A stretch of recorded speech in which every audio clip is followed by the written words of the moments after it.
అందరికీ నమస్కారం.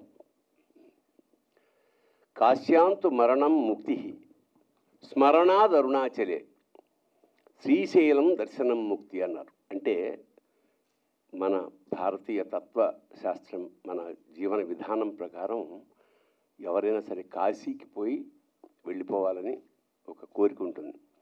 అలా మొదలైన ఈ పాట అంటే కథ చెప్తూ, ఒక కంటెంట్ చెప్తూ పరమేశ్వరుడే పక్క నుండి తీసుకెడతాడు అని అల్టిమేట్గా ఫినిష్ చేశారు. ఇది ఒకటికి రెండు సార్లు చూస్తే భావోద్వేగానికి లోనై ఖచ్చితంగా కాశీకి వెళ్ళాలనిపిస్తుంది. దీని పరమార్థం అది. నాకే అనిపించింది ఇంకోసారి పెడితే బాగుండని. అంత అంటే ఒక ఏ పర్పస్తో అయితే వాళ్ళు తీశారో ఆ పర్పస్ సర్వ్ అయింది. అంటే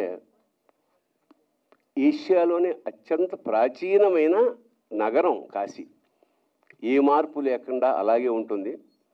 సో అది ఆ అనుభూతి మనం వెళ్ళి అక్కడ ఉండి ఓ 10 రోజులు ఉంటే తప్ప మనం దాని ఆనందాన్ని పొందలేం. తెలుగు సాహిత్యానికి సంబంధించినంత వరకు తెలుగు నవల కానీ రచన కానీ ఏదైనా అంటే ఫస్ట్ది కాశీ యాత్రా చరిత్ర అని ఏనుగుల వీరాస్వామి గారు రాశారు.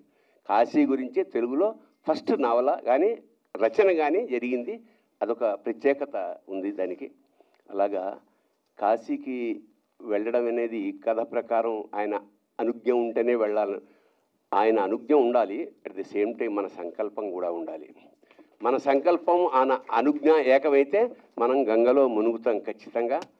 నేను ఈ సందర్భంగా ఏమిటంటే శభాష్ రా శంకర అని తెలంగాణ యాసలో శివతత్వాలు రాస్తూ లాస్ట్ది ఏం రాశారంటే, కాయుష్ ఒక్కటే నాకు ఎప్పటికీ, కాయుష్ ఒక్కటే నాకు ఎప్పటికీ కైలాసమిటు ఓవుడో. కైలాసానికి ఎలా వెళ్ళాలనేది ఒకటే కోరిక.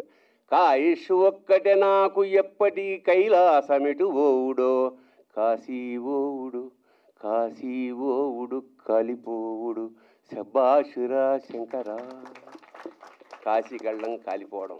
కాలిపోవడం అంటే బేసిక్గా మనలో ఉండే మలినాలన్నీ కాలిపోవడం, నేను అనే ఆ అహంకారం కాలిపోవడం ప్రధానం. ఏదేమైనా నటుడు అనుదీప్ సంగీత దర్శకుడిగానే కాకుండా నటుడు కూడా చాలా అంటే అతన్ని పెట్టి సినిమాలు కూడా తీయచ్చు నాకే అనిపించింది. అంటే అండర్ ప్లే చేస్తూ ఆ ఫీలింగ్ని ఎవరు భార్గవ్ కూడా ఎక్కడ ఓవర్ ప్లే కాకుండా వాళ్ళ ఆ పాత్రల్లో కనిపించారంతే. చాలా చక్కగా తీశారు. దర్శకుడికి, కెమెరామ్యాన్కి, వీళ్ళని తీయించిన కాశీకి కూడా నమస్కారాలు చేసుకుంటూ శుభం భూయాత్. శివోహం. అన్యదా భావించకండి, నేను అక్కడ మాకు వీరమల్లు వెయిటింగ్ అంచేత అక్కడికి వెళ్ళాలి. Thank you sir. All the best for everybody. Thank you sir.